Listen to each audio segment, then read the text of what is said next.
So very good afternoon, students. This is Deepak Upadhyay, your chemistry teacher. So class 9, I'm here with the next video on chapter water. Okay.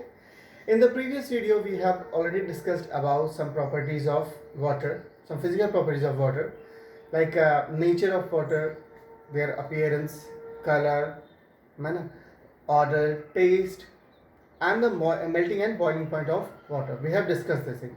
Now today we are going to discuss about very unusual property of water, and which is anomalous expansion of water. Anomalous expansion of water.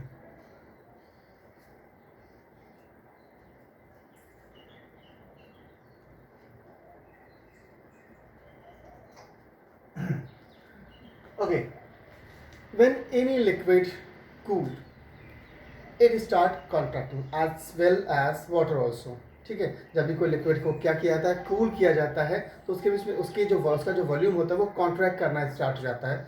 Same way water भी अपना क्या होता है, जब उसको हम क्या करते हैं, कूल करते हैं, वो कॉन्ट्रैक्ट करना स्टार्ट होता है. वो कॉन्ट्रैक्ट करता है मतलब उसका वॉल्यूम कम होने लगता है.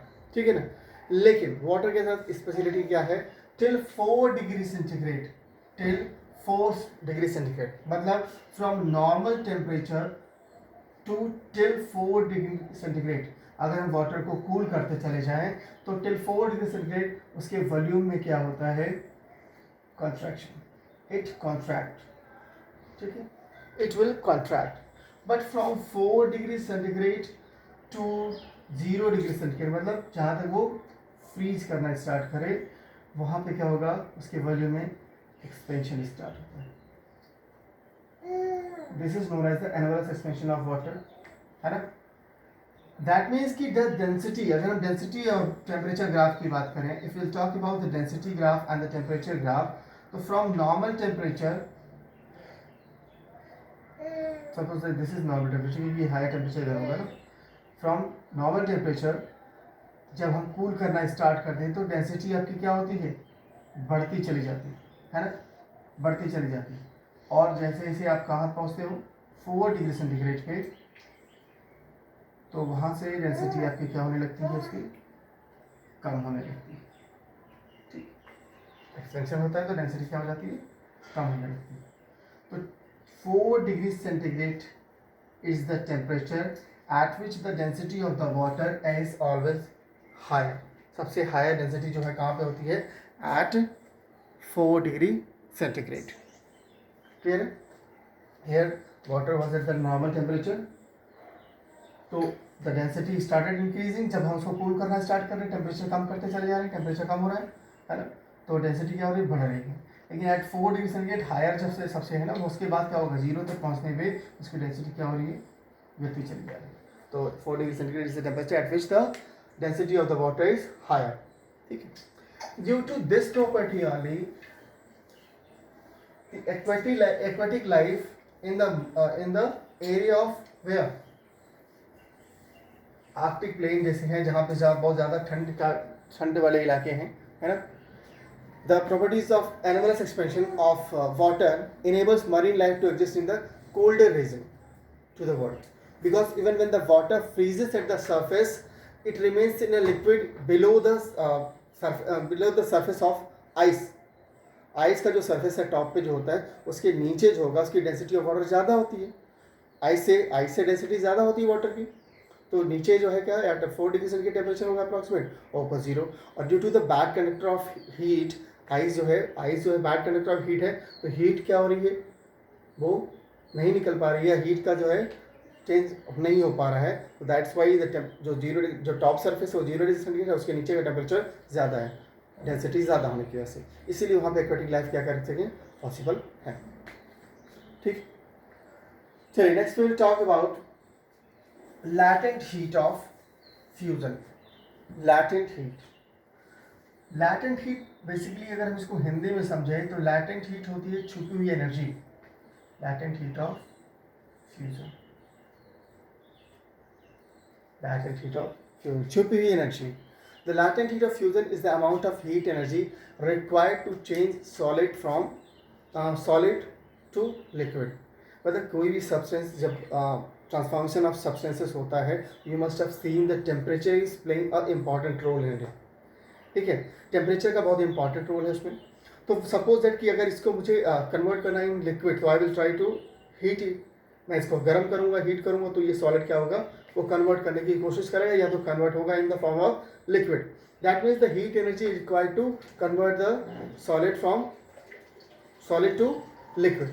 ठीक है, तो this is the energy which is needed by a substance to convert the substance into solid state to the liquid state till the its melting point without any change in temperature। तो इसमें खासियत क्या थी, इसको मैं जब heat करता इसको टेम्परेचर दे रहा था, लेकिन कोई सब्सटेंस अपना ट्रांसफॉर्मेशन ऑफ सब्सटेंस हो रहा है, मतलब सॉलिड से लिक्विड में कन्वर्जन हो रहा है, बट उसमें चेंज क्या नहीं हो रही है, उसके टेम्परेचर में चेंज नहीं हो रहा है। अगर मैं इसको हीट करूँ तो टेम्परेचर में चेंज हो रहा था, change temperature because I am giving the heat, इसको मैं गर्म कर रहा हूँ, बट उसमें चेंजेस भी होने के बावजूद उसमें कोई भी टेम्परेचर चेंज नहीं हो रहा है सॉलिड से लिक्विड में होने की वजह से।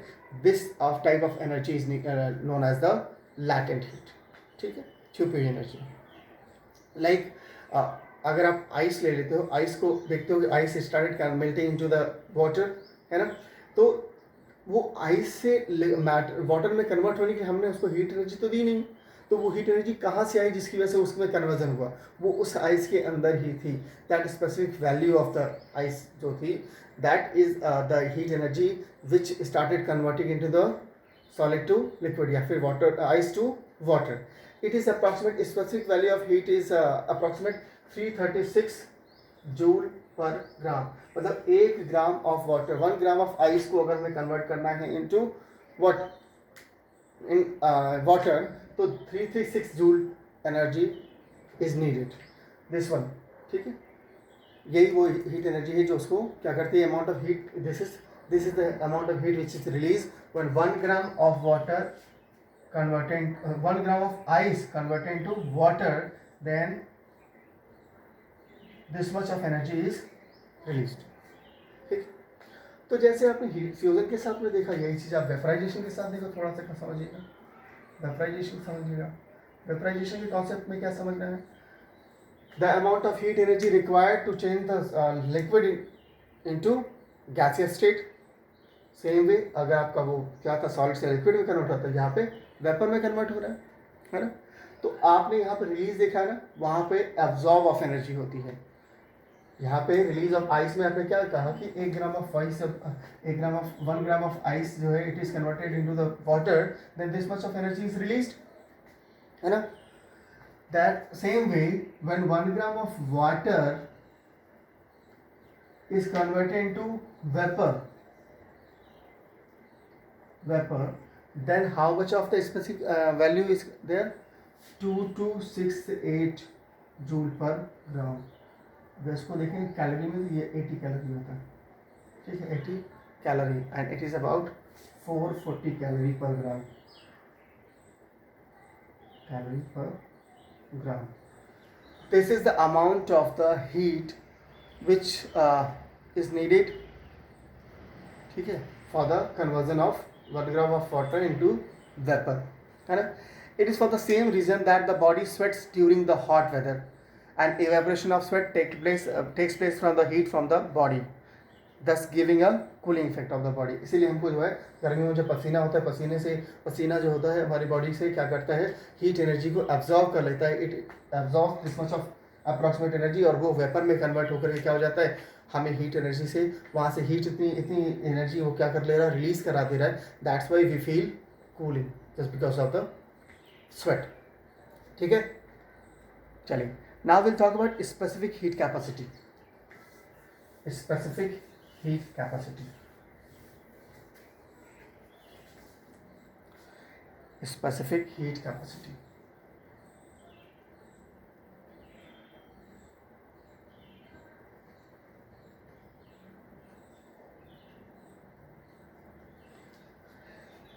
It has been found that 1 gram of water when heated through 1 degree centigrade, when 1 gram of water heated to till 1 degree centigrade, it always absorbs approximate 4.2 joule, 4.2 joule, or we can say that 1 calorie of energy. This is a fixed amount ना, जब भी 1 gram of water को क्या किया जाएगा, heat किया जाएगा 1 degree centigrade पे, तो वो हमेशा कितना जूल एब्जॉर्ब करेगी, 4.2 जूल या फिर 1 calorie. This is a fixed amount of heat absorb by 1 gram of water when heated through 1 degree centigrade, or this is the value which is known as the specific heat of water.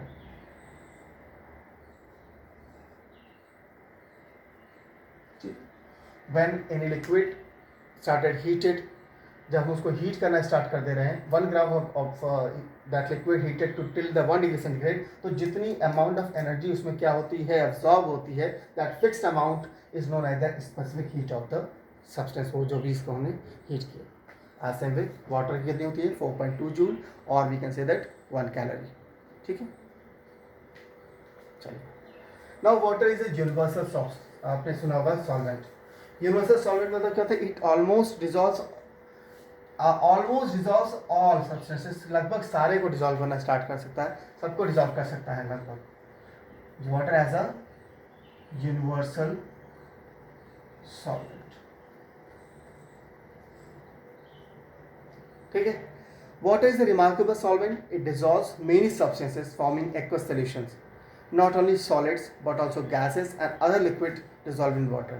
Hence it is difficult to find that कि absolutely pure water in the nature, क्योंकि उसमें बहुत सारे तो substances क्या हो सकते हैं, डिजॉल्व होने की पॉसिबिलिटी हो सकती है। This is the reason water को हम क्या कहते हैं, यूनिवर्सल सॉल्वेंट भी कहते हैं। ठीक है, there is one experiment by which we can see that कि वाटर में क्या होता है, सॉलिड कैसे डिजॉल्व होते हैं।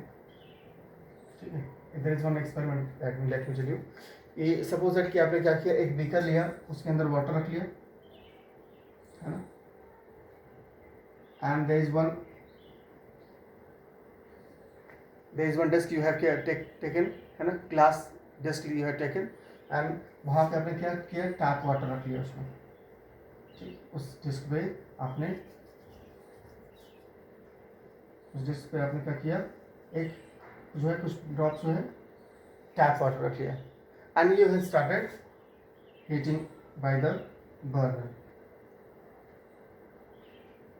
ठीक, after some times you will observe that there is nothing left over there, ये जो वाटर था वो evaporated हो गया, बट जो डिस्क है आपने जब उसको लिया तो देखा आपने कुछ कंसंट्रेटेड, कुछ सर्कल्स उसमें आपको दिखाई दे रहे हैं, मार्क दिखा रहे हैं वाइट कलर के।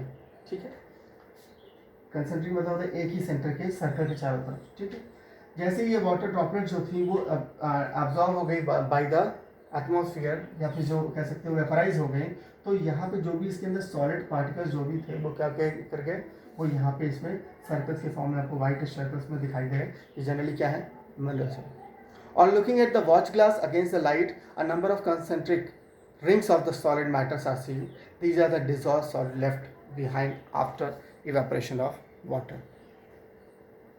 ठीक है, these are the solid particle which is left after the evaporation. This shows that ki, in water many of the solids are dissolved. ठीक है, there is one experiment also where this shows that the gaseous dissolvent. ठीक है, उसको एक बार देख लीजिएगा। Now that's it for today. Now from the topic just एक बार आप इसके वीडियो को just go through this video, है ना। If you have a problem, please ask me in the group. Okay, thank you class. That's it for today.